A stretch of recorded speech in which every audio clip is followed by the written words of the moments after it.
मराठवाड्यातील परभणी, नांदेड आणि हिंगोली या जिल्ह्यांमध्ये भूकंपाचे धक्के बसल्याची माहिती समोर येते आहे। 10 जुलैच्या पहाटे भूकंप झाल्यामुळे नागरिकांत भीतीचं वातावरण पसरलं आहे। यासोबत विदर्भातील वाशिम जिल्ह्यातही भूकंपाचे धक्के बसले आहेत। या भूकंपामुळे कुठल्याही प्रकारची जीवितहानी मात्र झाली नाहीये।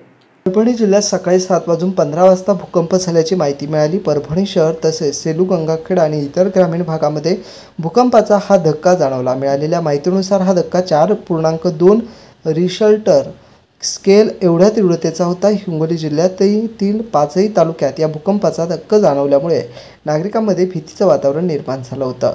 वाशिमसह रिसोड तालुक्यातील काही भागांमध्ये भूकंपाचे तीव्र झटके जाणवले। सकाळी 7:09 आणि 7:14 2 वेळा भूकंपाचे धक्के जाणवले।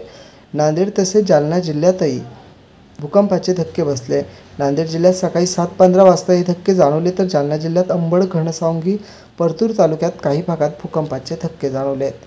Bureau report AI news, Sambhajinagar.